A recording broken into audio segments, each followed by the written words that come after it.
Good morning, everybody. Good morning. Murphy's Law tried to prevent me from being here today, and we can talk about what happened in the break time, but I'm glad that I was able to make it to have the opportunity to introduce one of my colleagues, one of my friends, and truly a bright spark for Ghana and Africa. And yeah, it's no surprise really that good things tend to come together, great ideas and opportunities tend to come together. Yao comes from a family of academics. He can tell you a little bit more detail about that. He did his secondary school education here in Ghana at Akosombo International, and he got his bachelor's from Calvin University and a PhD from Northwestern University in Chicago, and that's probably where he got his swagger. And then he decided to come back to the continent. He did a postdoc in Kemri in Kenya, then followed that up with a postdoc at the Crick Institute in the UK. And then again, he wanted to come back, but he wanted to really come back to Ghana, his motherland, and that was inspired by him hearing Gordon speak at a function, I believe, in Kenya. And he got in touch, and here he is. And we're colleagues at the University of Ghana at WAPIP. We were in the thick of things leading the COVID response in 2020. And at WAPIP, he is the head of advancement and also the science ambassador. And one of the roles that he had to do was to try to engage, to find internships for our graduate students, to try to do partnerships with industry. And then what he found was we had a number of shop fronts. So the industry was basically non-existent. And then started discussions, and in the peak of COVID, as we were both trying to lead the response, he started his company. You know, there's I'm not sure it quite relates, but there's a Chinese saying that when there's blood on the ground, buy land. So I think he took real advantage of that, and also has learned a lot. I've heard Yao discuss his company, talk about the challenges, and really go head-to-head with very experienced geneticists, cancer biologists, and it's always impressive to know how much he's learned about the field, how much he's learned about business. And now we always have to remind ourselves he's more of a businessman, still a scientist, sort of. No, he's still a scientist, maybe sort of a lecturer, but it's my pleasure to introduce Yao Bediako. And I wanted to add a few more things, but I don't want to steal any of this thunder, so yeah.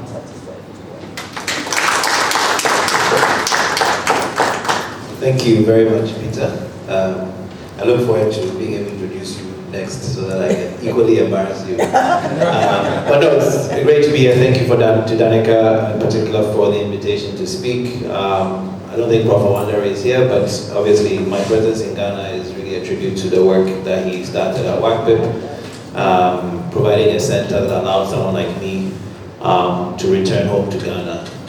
And then in that return, I discovered a new vision, which is Yamachi, which I'm very excited to tell you about today.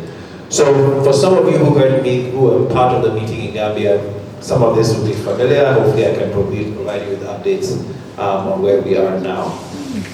But I decided to take the opportunity before I tell you about Yamachi directly to kind of set the stage about what I view as the importance of private sector and biotech. You know, coming right after the discussion on GRIC, which is government's role in entrepreneurship, I believe that it's important to also recognize the role of the private sector, because oftentimes I find in Africa we focus almost too exclusively on what government should do, when government has many problems. And there's a lot that we can do to kind of amplify and support what government is doing, and in many ways ultimately stand on government to go much further. And I think that's what many of us should be looking to do, not just waiting for government to give us a handout. So why does Africa need private biotech? I showed this is one of my favorite slides. I've updated it slightly. It used to be 2016. Today I updated it to 2022. Unfortunately, the numbers did not really change. Global R&D investments are about $2.5 trillion.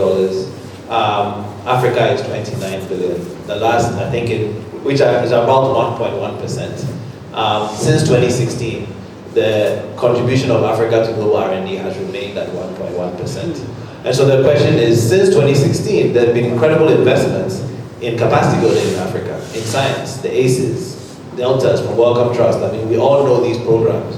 So why is it that with all the millions of dollars that have been pumped into capacity building in Africa, our investments in R&D still remain a paltry 1.1%, when our continent accounts for 17% of the world's population? We should at least be 17% if we're doing it on a per capita basis. So Africa makes a very small, in fact, almost negligible contribution to global R&D. That dot there is to scale to the big circle. So if you compare what Africa is doing to what the whole world is doing, you can see how tiny it is. And so obviously this has to change. And even within that, since Africa is not a country, within Africa, Egypt, South Africa, and Nigeria account for 65% of the investments. And I think actually the last year, Kenya accounted for the highest number of venture capital investments. So Kenya probably needs to be included. But you can see Ghana is not yet there. So those of us in Ghana have something to do. And even Nigeria, given your population size, with the big per capita, your contribution also drops. So not to let my Nigerian brothers and sisters get too comfortable. You know, Ghana, Nigeria, we always have to. So as I've been on this journey, I've learned some. I should slow down. Oh, for the French. Oh, sorry. Yes, I forgot. Okay, I'll do my best. My normal speed is fast. So as I've been on this journey, I've learned quite a bit about economics. I've learned a bit about business. And one of the terms I've learned is GERD, or GERD, which is Gross Domestic Expenditure on Research and Development. It really describes how much money a country is investing in R&D. And it's not just government money, it's total money spent within the country. So when you look at GERD, on average, most African countries, we spend less than 0.5% of our GDP on research and development. And so it's no surprise that we provide 1 to 2% of global research output. Basically, if you remove Africa, the world will not stop when it comes to research and development. And it's sad, and it's something that needs to change, and I'm sure all the leaders in this room have a view towards changing that. When you invest in GERD, though, your GDP goes up. So for those who speak to governments, it's often difficult for us to justify why should governments invest in research. Well, that's because our economies will grow. So GDP goes up almost over 2% with every 1% investment in research and development. This is proven. This is not just in Africa, this is globally. There's clear evidence showing that for every 1% increase in your GERD, your GDP increases by 2.2%. So that's a really good investment. Now, unfortunately, we all understand the problem of brain drain. Many of the people in this room, as vice chancellors and leaders of centers, your main priority is to train people. And I assume that the biggest pain you have is to invest 4 years or 6 years into a bright, young, talented African, only to see them japa or leave to greener pastures. But at the same time, I'm sure if you're honest with yourself, you cannot blame them for leaving because the conditions of staying are not the best. So Africa has a huge problem with brain drain, and actually we lose over $2 billion a year just in healthcare. And I know the stories of Ghanaian and Nigerian doctors and nurses leaving the past year, and I think in many African countries, one that we're all aware of. So I believe this creates a vicious cycle. We don't invest in R&D, our economies don't grow, we lose our best people, and if anything, we are racing to the bottom. And this is something that has to change. Now, when we look at developed countries, like the United States, this is where we begin to realize perhaps in Africa we are focusing on the wrong things. When you look at the US investment in R&D is over $660 billion a year. So, when we talk about a national research fund and we say $3 billion or we say $5 billion, I mean, we need to put these numbers in context. The United States spends $660 billion every year on R&D. Only a quarter of that will come from the government. So the NIH, which is a big leader in health research in the US, has an annual budget of $45 billion. But that pales in comparison to how much in total is spent in the US. And actually, when you look at the graph, you realize that 72% of the money for research comes from the private sector. So even in America, where they have an NIH and they have all these government agencies driving research, majority of the money for research does not come from the government, does not come from the World Bank.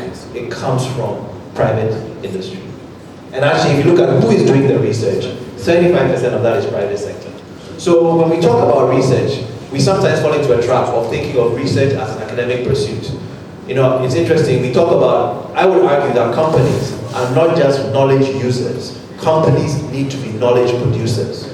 And in advanced economies, companies produce knowledge. They don't just use it. So we're not just looking for research to happen in university for somebody to use it. Our companies need to start doing research themselves. And I think that is the biggest gap that we currently have. We think of research as academic or public. We think of companies as using the research. If you go to America, the deepest research is happening in companies. Who is Tesla is making electric cars. They're not waiting for some university to develop something. They may partner with the university to make a new battery, but they are also doing their own R&D. In fact, company R&D sometimes makes academic R&D look like, like child's play. So research is a commercial enterprise that needs to be taken advantage of. So the best example I can give in biotech is the recent success of Novo Nordisk. I'm sure everybody has heard of Ozempic, vitamin O. People are popping them like candy to lose weight. Of course, the downstream health effects may tell a different story one day, we don't know yet. But nobody can deny the commercial success of drugs like Ozempic. And it has transformed Denmark's economy. So Denmark has a population of 5.9 million. That's less than Accra, right? And yet has a GDP of 410 billion. But Novo Nordisk's market cap, when this figure was made, was 626 billion. A single company in Denmark contributed to 2% GDP growth in Denmark. Now imagine if Africa had 10 Novo Nordisks. Our GDPs would not be these paltry numbers you can see. South Africa in the lead with 373 billion. Ghana has a GDP of somewhere around 75 to 80 billion. I told you the US NIH budget is 45 billion. That's half of Ghana's GDP. So clearly the problem, if we want to increase our R&D spending, we need to increase our GDPs because our GDPs are too small to do the kind of research we want. But how do we increase our GDP? We invest in R&D, right? So these GDPs, I mean, Africa's GDP is $3 trillion. Japan's GDP is 4.2. Go to a map and look at the size of Japan versus the size of Africa. The US, 25, we don't even talk about 25.4 trillion. So you can see that there's a huge disparity, but the solution could be in companies like Novo Nordisk because of the transformative power that they can have. Without Novo Nordisk, Denmark would have posted negative growth. Because of Novo Nordisk, Denmark's GDP grew by 2%. So I think that's the power of biotech. That is the power of innovation. It's not just about creating new technology. It's about transforming the economies and the lives of people in our countries. And so I believe that in Africa, we need to focus on biotech. And when I say this, it's not just biotech to make, to take research from universities. It's biotech to drive research at the earliest stage, to attract investments into research, and then to partner with the ecosystem, with government, healthcare providers, global partners, global pharma, to really try to drive innovation centered in the continent. Of course, there are barriers to this. It is not easy at all. Finance is a big, access to capital in Africa is very, very difficult. Africa probably gets about 2 to 3% of global venture capital. So we attract very little investment, but of course that is also about telling stories and getting people to recognize Africa. Human capital, everybody talks about our young population. We have the raw material, but potential does not equate to, I cannot take a young student who just has potential and immediately they are producing in my company. So we need to focus on how we can develop the young talent to have the skills required to drive our businesses. We cannot just be happy to say we have young people. Young people with great energy, yes, that's great, but that does not equate to a useful member of your company unless they have adequate training. There are structural barriers, tariffs. It's very expensive to do business in Africa. import duty to Ghana is killing me right now. How is it? How can we engage with governments to lower tariffs so that young companies in Africa, in our countries, can benefit, can be competitive globally? Africa Continental Free Trade, is that going to help? We yet to find out. But there are ways that we need to work with government. And there's, of course, there's fragmentation. So Africa is big, but we have 54 countries. English, French, cultural differences. All this fragmentation weakens our ability. So we need to find ways to work together across the continent to increase our market, and then that way make us more globally competitive. And then there are a number of attitudes that don't always help, especially in health research. Commercial is equal to bad, especially for those of us who are academics. That is not the case, because each of us, when Bill Gates comes to give us a grant to do malaria research, we are happy. We forget that Bill Gates' money came because he built IBM, he built Microsoft. So commercial is not negative, and the proceeds of that can be positive. So we need to adjust how we think, not just demonize anybody who walks up to you and is commercial, but see whether or not in truth they are really out for themselves or whether there's something positive in what they're saying. And what's the role of academia? So now I get to tell you about Yamachi. So as has been said, I came back to Ghana, I joined as faculty at WACBIM. I probably would not be in Ghana if it wasn't for WACBIM. So I think one of the key features of the ACEs and centers like that is to provide a landing ground for talent from outside. I went to high school in Ghana, but then I went to university abroad. I wanted to come back, I didn't know where to come. I met Professor Awandare, and I guess the rest is history. And so as faculty at WACBIM, I began to explore what was available in Ghana, and then went down a journey of starting Yamachi. So whereas no money, the University of Ghana has not invested a single peso in my company, and that is okay. In future they will have startups like that. What the University of Ghana invested was in me, giving me a chance to now find my feet in Ghana and then branch out. And then having a director and now a pro VC like Professor Awandare, who allowed me to go. He didn't say, oh, you're supposed to teach. He said, oh, you have an idea for a company, go. Do it. It will be good for WACBIM. And so having people with that kind of vision is also extremely important. So Yamachi, you may wonder if the name is Japanese. It's not. Although I went to Japan a couple of years ago and they thought it was Japanese. And they, hey, sometimes it gets you into the room, all right? Yeah. If you're a biotech company and people think you're Japanese, there's a certain prestige you might be associated with.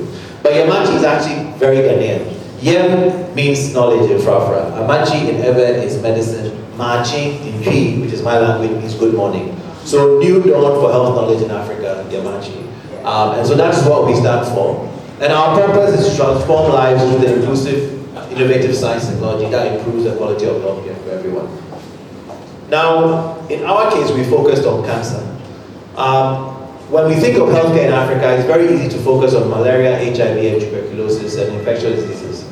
Those are very important diseases and are responsible for a lot of death. However, I would argue that cancer is one of the biggest threats to health on the continent, and one that receives very little attention. Cancer rates in Africa are rising faster than anywhere else in the world. Cancer already kills over 700,000 people. Compare that to malaria deaths. Malaria deaths are around between 500 and 600,000. So cancer kills more people in Africa than malaria. And yet, when we think about what kills people in Africa, we always say malaria, we say HIV, we don't say cancer. Cancer kills more people than HIV, it kills more people than malaria. And so the idea for Yamachi was, what can we do as an African company to tackle this problem of cancer? Cancer is particularly fatal in Africa because our mortality to incidence ratios are very high. If you get cancer in Africa, your chances are you are going to die. If you get cancer in America, depending on the type of cancer, it's not always a death sentence. In fact, for certain cancers, increasingly, people are cured. But in Africa, for nearly every cancer, we find that the mortality incidence ratio is high, which means people typically die from their diagnosis. Now, the biggest problem we have in cancer research is a lack of data. So, on the pie chart on the left is the global population. The pie chart on the right is genomic data. Nearly 80% of available genomes are European. So when we say the human genome, we actually mean the European genome. Africans are about less than 3% of the people sequenced. So when we think about precision medicine, targeted therapies, all the new drugs that are coming out, they are mostly based upon data That does not include people on this continent. And so as precision medicine becomes more established, while it is a good thing if you are in the data sets, it's a bad thing if you are not. And so in fact, precision medicine may make medicine less precise for people in Africa because we are not included in the data. And then of course with clinical trials, especially cancer clinical trials, almost more than 80% of the participants are people of European ancestry. But, so Africa is not included. However, Africa is also the solution. So the African continent is home to the most genetically diverse population of people in the world. This is not me saying it, this is fact. Evolutionarily, Homo sapiens evolved out of Africa, spent 200,000 years on this continent before migrating out. So we have more genetic diversity in Africa than any other region. And all the genetic diversity outside of Africa emanates from this continent. So you can think of it as a big bowl of candy, M&Ms, different colors. Africa has every color. Everywhere else has a few of the colors. So African genomic diversity is central to understanding human genetic diversity. And yet, unfortunately, Africa is the least sequenced continent. So Africa presents, this is a huge resource. Maybe our biggest untapped resource is the genetic diversity that even in this room is unparalleled. Now, global pharma understands this. There's drug discovery companies are under pressure to diversify, partly because the United States, which is the biggest market, is rapidly diversifying. It's about 40% non-European now and growing. So there's pressure now to find data that is not European. In fact, the US FDA has released guidelines requiring 25% non-European data in clinical or participants in clinical trials. So global pharma companies are desperate for African data. The problem is our health systems don't generate genomic data organically because our health systems don't have that capacity yet. And so the idea I had for Yamachi was how can we build that capacity in Africa so that we can generate the genomic data that is so required for African cancer research. But importantly, we are not just solving African problems. We are providing data that will support research elsewhere. And that is where the market opportunity comes. Because Africa doesn't have a lot of money to invest in this. So if all I do is provide a tool for Africa, it's great, but nobody will pay for it and my business will collapse. But if I can find data that America, Europe, Asia will pay for, now I can run my business and at the same time support what's happening locally. And I think that's what we have to begin to do. We have to recognize how small our own market currently is, recognizing that one day it will grow, but it's not there yet. So you cannot eat food that is prepared tomorrow. You can only eat food that is prepared today. The food right now is in America and in Europe. So how can we as Africans provide services, provide products for the global market, and in so doing build our own ecosystem? So we're building a Pan-African biodatabase. We're building the capacity to analyze that data, ultimately aiming to drive new drugs that will be more inclusive, more useful, better for Africa, but ultimately also better for the world. So in 4 years, we've established a network across Africa. We have partners now in 9 African countries. We have a second lab now in Nairobi with a small team there. We have research partners in the US, in Europe. We are incorporated in the US, so we're also a US company, and that is pragmatic because investors in the US want to invest in US interest. But operationally, all our work happens in Africa, headquartered in Accra, but then with partners in these countries. And you can see the kinds of institutions that we have begun to partner with. We are a 4-year-old startup. There's no reason why I should have a partnership with Roche, or a partnership with Institut Pasteur in Tunis, or partnership with Sans Suisse in Abidjan, but I do. So I think that shows somehow what you can do if you set your mind to do something, right? These are my team. I don't do this alone. You can see we're an all-African team, but we're not all Ghanaian. So multiple African nationalities, and also multiple areas of expertise. We're not all scientists. If you're building a biotech company, you don't just need good science. You need good finance people, you need good technology people, you need a lot of other roles that as a scientist I don't have. And so I managed to find people to complement these fields. Right? So I have people who understand finance. My co-founder, David Hatchford, who is Mami's older brother, is our CTO. He used to work at Microsoft. He's a software designer and engineer. We build software. So far we've built, I think, 4 or 5 apps to support our own work. Right? So that capacity is in Africa. We just have to kind of put it together.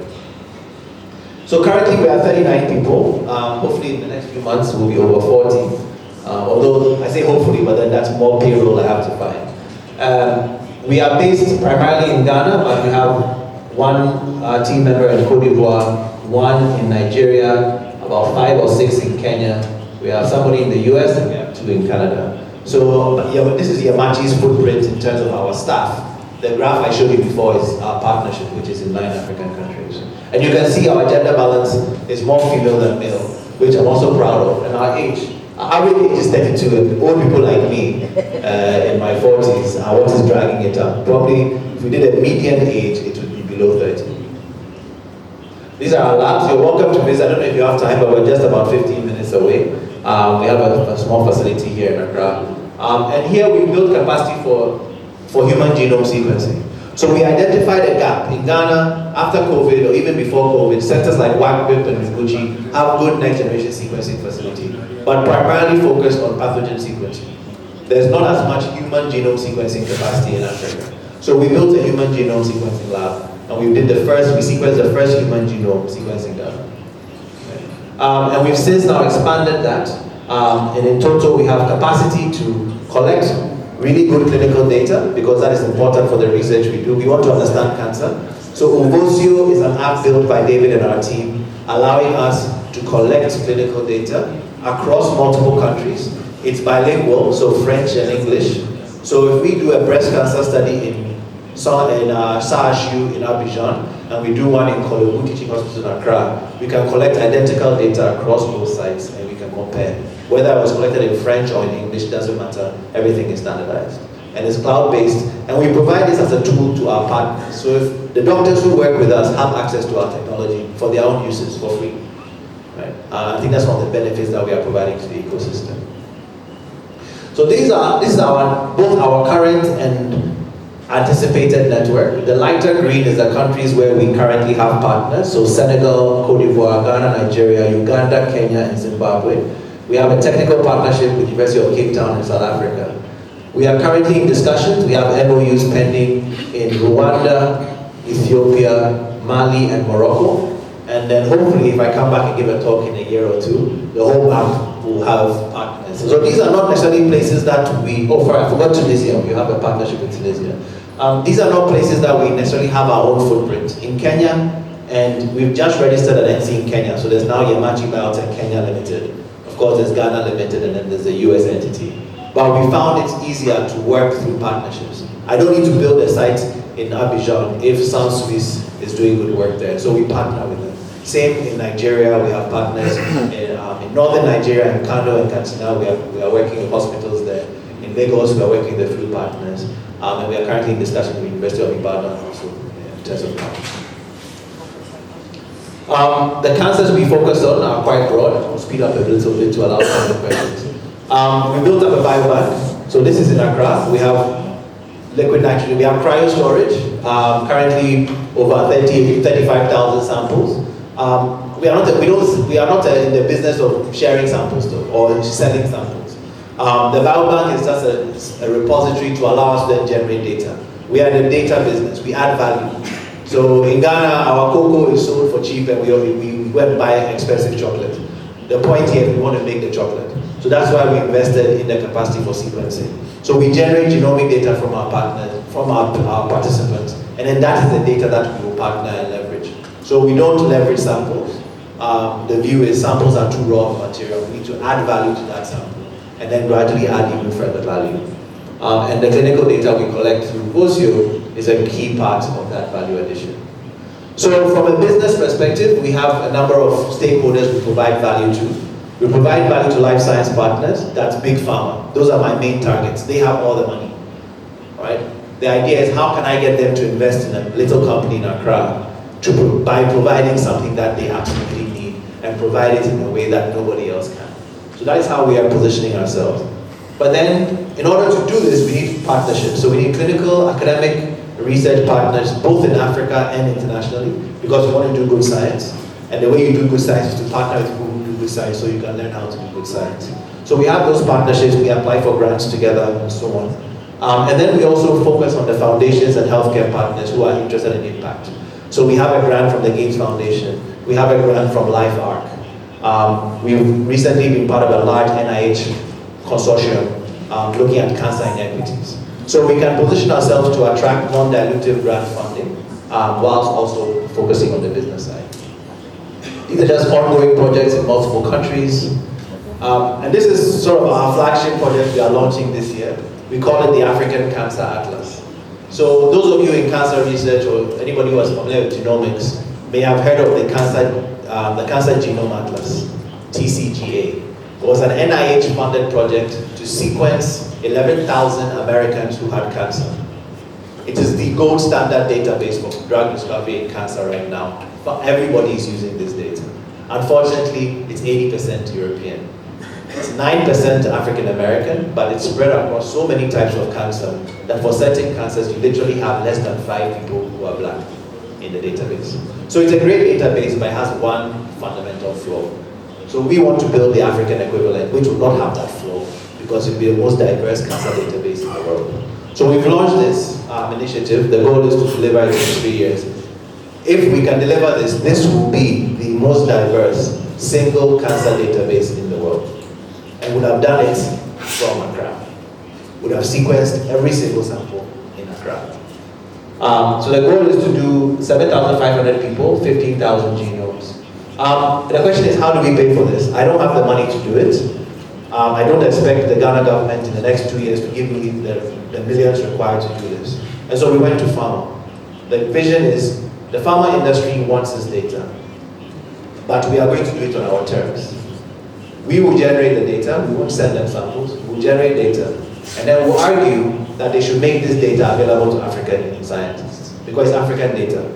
So by positioning ourselves as a company, delivering this in Africa, we're doing it commercially. So pharma is going to provide financial resources, and significant financial resources, to fund this. However, the database is owned by us, and then it is made available for free to African researchers. So when this goes live, scientists at each of your institutions will be able to apply for free access to the most diverse cancer database in the world, paid for by global pharma. And I believe that is a great So we're very proud of this. You'll be hopefully seeing a few press releases. We've just secured our first pharma partner. Believe me, it was not easy. It was sort of asking for everything. Pay for something that I will give to other people for free, that I've never done before, and pay me upfront. It seemed impossible, but we managed to get it done. And so we're hoping we'll keep kicking this off this year. I'm very excited about what that means. So I'll end with a few achievements. We launched in 2021 in the midst of COVID. We went through Y Combinator, which is the premier startup accelerator in Silicon Valley. We were the only Ghanaian company and one of 15 African companies in our batch. There have been a few other success stories from YC, including Flutterwave and Paystack from Nigeria, so hopefully we are in good company. We secured a grant from the Gates Foundation for $1 million. We began doing a bit of work. We raised venture capital. So everything I've shown you here is off of investments I have raised from private individuals and funds. It has been very difficult. I've learned to become a salesman as much as a scientist. But we so far raised about $4.5 million in US in venture capital. We've secured about $1.5 million in direct grants. And then we also, as I said, we are part of this big NIH consortium launched last year. That is $25 million, but obviously not all of it will come to us, I should say. But at least maybe a couple million will come to us. And additionally, we are part of another consortium with WACWIP looking at COVID and vaccine work. It's about $3 million. But what we are most proud of is the actual outputs that we've achieved. We had our first peer-reviewed publication with work entirely done within Yamachi published last year. We've had a few other publications in partnership with others, but this was the first one that was just us. We currently have 6 active projects in 5 countries. And then, as I said, at the end of last year, literally on the 30th of December, we managed to close the deal with our first anchor global pharma partner. I cannot tell you who because the press release has not come out yet, but you stay tuned. But we signed that deal, which in my opinion is the first and the most significant commercial genomics deal struck in Africa. But it's not significant necessarily just, it's not as big as some of the other ones, but it's significant because it ensures that all the work is done in Africa and the data is accessible to African scientists and professionals. Thank you very much.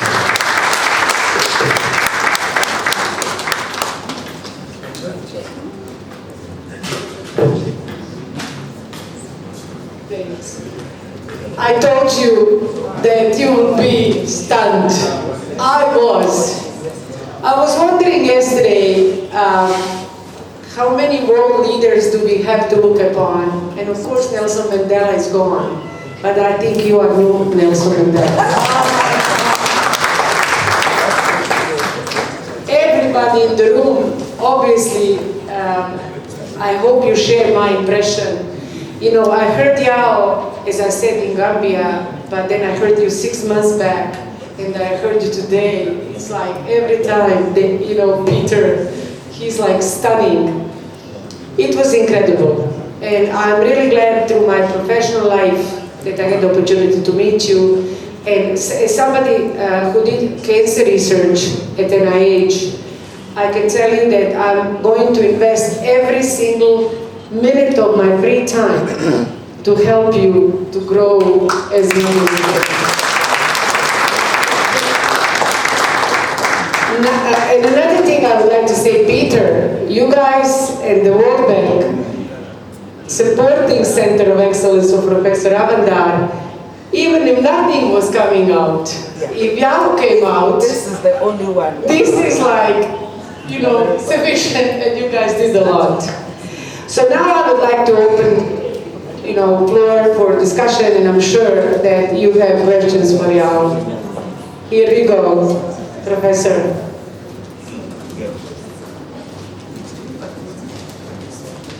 Incredible. I am Professor Nedna Oti, the Vice Chancellor of the University of Technology, Owerri. Thank you for giving us hope. You make me want to be 30 again. And you showcase what is possible with passion, commitment, zeal, and opportunity. We can create our own opportunities. We can start with nothing and make great things happen.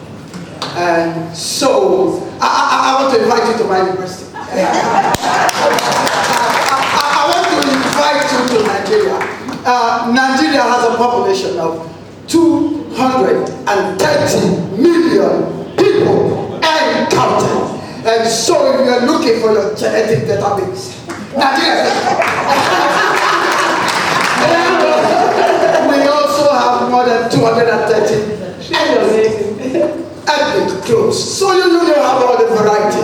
And I know that life started in Africa, in the Tanzania zone. And I also know that those many years ago, the civilization started in Egypt. But I want to tell you that Nigeria is the center of Africa. And we want to make that happen. So, more specifically, we do have in our university a Bill Gates sponsored research center. And we also have a very small but significant genetic lab for this kind of study. So it will be my pleasure to engage you and to make you meet Dr. Uchechukwu Chukwucha to see what he's doing, and so that you people we can take this from there. Thank you very much. Sure. Thank you very much. So now you have partnership proposal. Thank you, Madam. So I'm sure you have questions over there. Yeah, please. Thank you very much. I would like to join my voice to the one who just come to talk, and thank you very much, the promoter of this project. Among the country, I see that Togo is not a partner. So I want to bring to his knowledge that in Togo there is ongoing project about cancer, and then that data will be very interesting for this. So we are calling him there also to be partner with his project to share the data and collect the data for him. Great. So, Yao, you know, the main purpose here was for people to learn what's going on. And, you know, obviously you are a perfect example where you could invite people from different African countries to help in partnership, and centers of excellence could be the great facilitators. So, more questions, please? It's just wonderful. I have a question. Sorry, I missed you. I'm sorry. Go ahead, please. Thank you very much. Actually, it's no question. It's actually commendation. It's a sort of commendation as well. I think we are really proud of you, and really want to thank you for this that you are bringing out. We are really very happy that we have a lot of resources in Africa. Just ones that are really our great resource base that we are supposed to be promoting everywhere. Can you please put mic a little bit closer? Yeah. I'm Professor Bamire Simeon, the Vice Chancellor of Bafemiolo University, Nigeria. You need to have a link with OAU. Because we have a lot, to be sincere, you know, we have great centers there that are really working on what we are doing.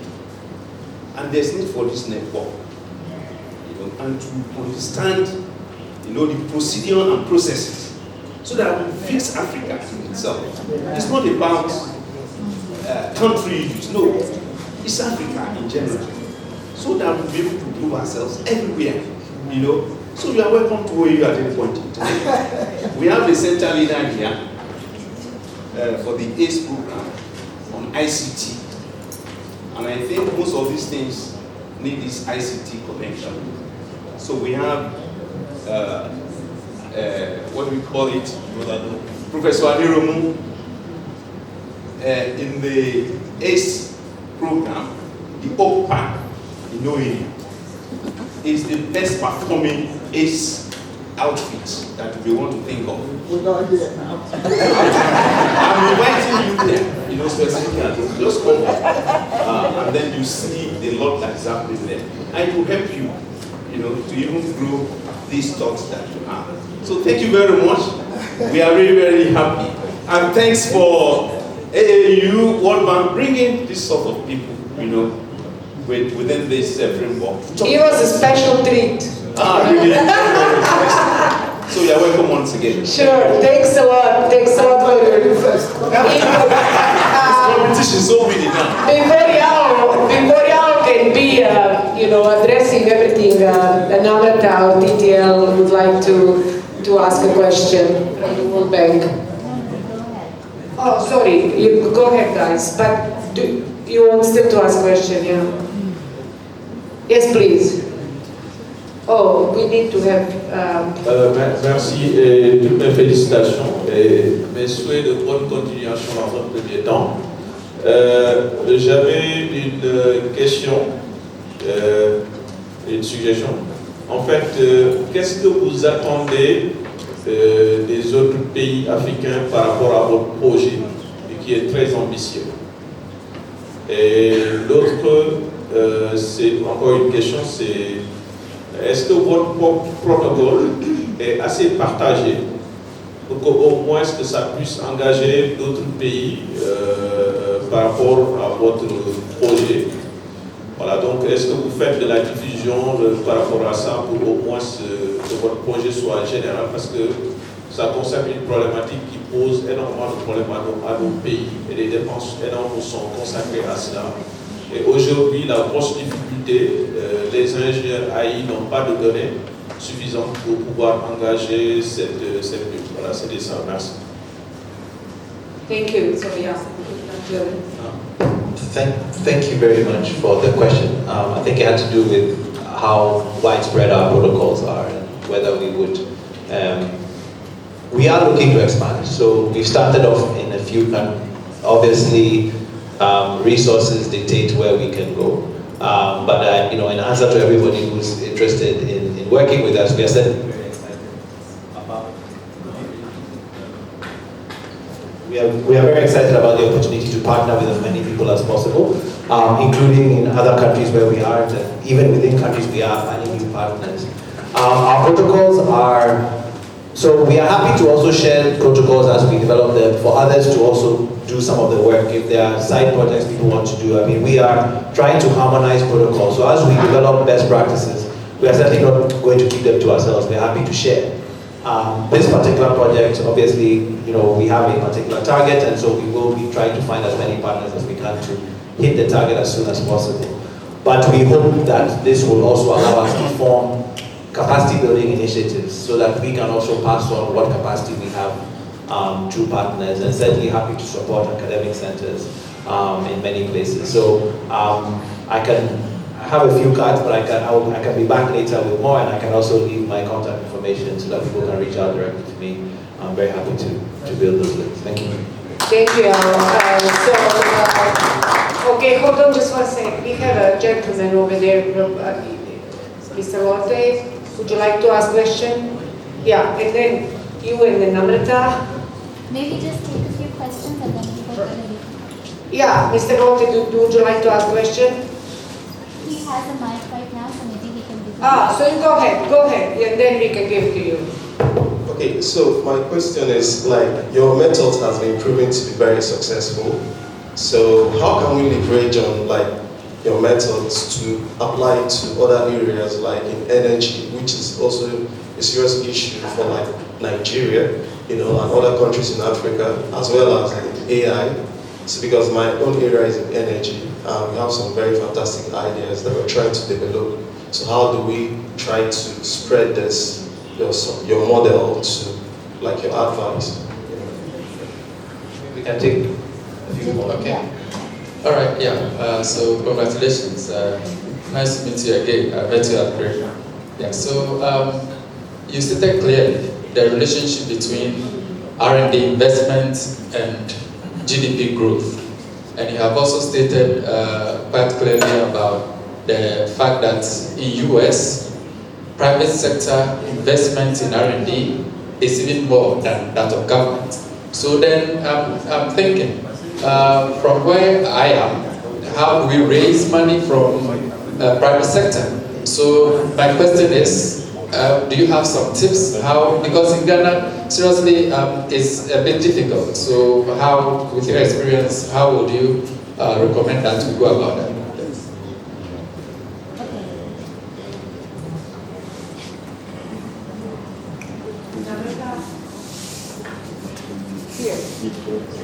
It is. Okay, it's good. Thank you. Thank you so much for the presentation. And I think you're woken everybody up with a really inspirational talk, and many congratulations on all the success. So the question that I had is a bit related to the question from the focal point from Nigeria about sort of reflecting a little bit on your journey and thinking about if there are lessons or recommendations for our center leaders and vice chancellors in the room who, like Professor Wandare, are looking to support and encourage young, potential, ambitious researchers and business-minded people like you. So if you sort of go back to the decision that you made to come back and join Professor Wandare's team, are there sort of enabling conditions that centers and universities in the region need to be mindful of to attract talent such as yourself and grow that talent and the kinds of opportunities that we should be mindful of offering them? And then of course the applications to other fields, because I think these enabling conditions would translate across sectors. Okay, I think all three questions are sort of linked, so I'll try to provide an answer that covers all three. So if I can start maybe with yours, since it's just about how I got here, and then I'll weave my way through. I think, actually I first met Professor Wandare not in Kenya, I was in London when he won the the Africa Prize. He won the Pfizer Africa Prize at the Royal Society, and I was doing a postdoc in London, heard a Ghanaian had won it, and I said I have to meet this Ghanaian who has done this. So as a young postdoc, I managed to get a ticket. I went and sat there. I sat next to his wife. I always tell this story. I sat next to Mrs. Awandari and said, please, when your husband gets on the stage, I really need to meet him. So I guess my first thing is actually, before we talk about the enabling environment, the person has to want it. I think that, so that's a challenge to the young people, is that we can complain all we want, but I think somebody said, I can't remember who it was, but somebody said, stop agonizing and start organizing. And so I think that is the first step. You need to identify people who want to. Peter and I, we get confused a lot in the university. We joined WACMIP around the same time. We have similar stories. We both chose to come. Professor Wandari did not recruit us per se. We went to him. And so I think the first step as a center leader is, are you making yourself visible, so that the young person who is sitting somewhere, dreaming of coming back to Nigeria or to Togo or wherever, will find you, and are you accessible to hear what they have to say? So I think that's the first step. But it also creates a filter, because then you will identify people who are hungry enough to come back and will deal with the countless challenges that they are definitely going to face. Having said that, WACVIP did provide a safe spot for us to land. And so I could see a future for myself as an academic. At the time, I had no intention of becoming an entrepreneur. I wanted to be a professor before I was, 45 or 50, and that was my goal. And so WACVIP presented an opportunity to come back. There were resources for research. There was a director who himself I could identify with. He was ambitious, he was going places, he was relatively young. I could see, okay, he's sort of what I want to be in the next 5 to 8 years. And there was an opportunity for academic freedom to do research the way I had been taught, to chase my ideas. And it was basically presented to me that if you work hard, your success is yours. No one is going to take it away from you. Basically, your ceiling is as high as you wanted to make it. So that was attractive. And that's why I came back. And of course, when I came back, I realized it was not as rosy as Prof had presented it, but I was back. And we made it work. And then Yamachi is sort of a response to some of those challenges, and a response to see what was around me, realizing that, oh, maybe the academic path was not entirely what I wanted, but how could I do something else that still, in many ways, impacted my life? Because my problem was, we're training these young people. I was starting to train. I had PhD and master students I was training, but what were they going to do? Either they stay in the university or they will leave Ghana. And I felt that was unsatisfying. It was really not very satisfying. And so the idea of Yamachi being a place where we can absorb at least a few of these really talented young people who are coming after us was my addition to the original vision of the ACE. In terms of how it applies to different areas, it's not easy, and I would say our model is yet to be confirmed. I'm very, as a scientist, we're always very cautious. In fact, maybe it's my colleagues who are entrepreneurs who are not scientists always say I'm too cautious, because I want to prove it many times before I make a claim. Yamachi is 4 years old. Most startups die after the first year, so the fact that we've lasted 4 years is, life has been extremely difficult, and tomorrow is not promised to anyone in the startup world. However, I think the success we have had, and hopefully continue to have, is because we are building a global business from Africa.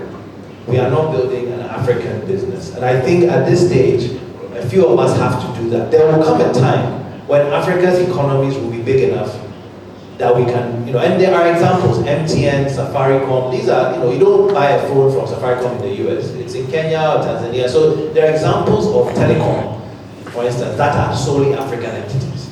But in the space of biotech, energy, some of these other fields, it's going to be very difficult to survive as a company if your addressable market is just Africa.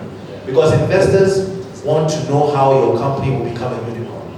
And if they do the calculations and see only a few people in Ghana can afford to buy your solar panel, right? Or your solar panel is so cheap that your total revenue is X, it begins to worry investors. So I think the challenge is, how do you build a scalable business that is scalable even beyond Africa? It is very difficult to do. It doesn't always apply for all sectors, but I think some of us are going to have to figure that out. With Yamachi focusing on cancer, provided an avenue. Because the drug research I want to support is not just drug research in Ghana. If I did that, there's very little drug research in Ghana. no investor will invest. But when I can tell them that Merck, Pfizer, Roche will be my clients because the data I provide will feed into their drug discovery pipelines, all of a sudden I have a scalable business that maintains my roots in Africa, but my clients are not in Africa. The beneficiaries are in Africa, but the clients are not. And I think that's something we have to focus. So when you're building your business idea, see how you can position it so that at least some of your markets or some of your partners are in bigger markets that you can begin to pull. So I'm not going to business school, but that's just my hard knocks business school training. And then to discuss about, I tried to raise money in Ghana. I met nearly every high net worth individual, or at least many of them in Ghana. I got 0 cedis, much less dollars. Because biotech is not familiar to African investors. If I was building a block of flats, or doing real estate, or maybe agriculture, I'll probably have raised some money. And so I had to go to the diaspora. So Africans funded me, but they were Ghanaians and Nigerians and others in America who could understand what I was doing and were excited. And they were ordinary people, they gave a little bit of money. I always say Yamachi got his start not from some big, wealthy billionaire. Yamachi got his start from ordinary professionals in America who are African, who thought, I want to support something exciting. I had to pitch to people's wives to convince, because the husband said, I want to invest, but my wife says no, so I have to talk to the wife. Because they were taking from their life savings. It was not money they could just throw away. But that seed allowed us to then attract venture capital from Africa. So we have some money from African venture capital funds, Nigerian primarily. And then it begins to grow. Investment is a bit like a seed that you water. Once you get to a certain point, people start calling you to say, oh, we also want to invest because we've heard about you. I think the challenge that governments have is nobody wants to invest. Private business is not going to invest in government. It doesn't make business sense because the government's job is not to scale and make them a profit. So I would argue that from your sector, your investments will come from DFIs. They'll come from the World Bank. They'll come from international aid organizations. I know GIZ does some work like that. But I would argue that the challenge to you is, yours is to give away the money. Because you are an agent to support innovation. You can be a reputable funnel. Because World Bank may not be able to directly invest in Yamachi, but World Bank would invest in the Ghana Innovation Agency, which would then serve as a funnel to funnel money into Yamachi. Because if World Bank wants to get their money back, they come to you. They feel that you can do your due diligence on me, and so you become a conduit. So I think that I would argue that governments in Africa need to think of how they can become facilitators, not funders. So you may not have the money, but you are the government of Ghana. There's a certain gravitas and there's a certain credibility that comes with being the government of Ghana that I cannot have. So if you partner with me, I can be a portfolio company that you can go and say, look, we have companies like Yamachi in Ghana. This is why World Bank and other DFIs should invest in the Ghana Innovation Agency, because imagine if we could have 10, 15, 20 Yamachis. So I think we can work together. We certainly have to work together. Our survival, our mutual survival depends on it. But I think whereas I am looking for private investment into a private company, you are looking for government money or other donor money to come into as a conduit, not to hold on to, but to distribute. And the more you distribute to credible organizations, their success opens up your ability to now command even more money, because funders will say we're getting output. So I think it's complex, but I think there is great opportunity for that. I'm happy to engage.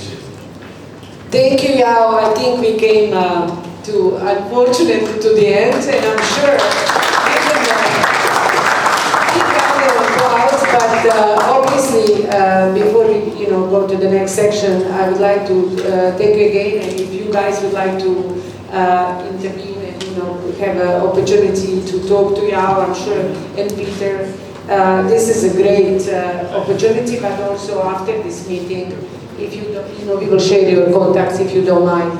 Thanks once again.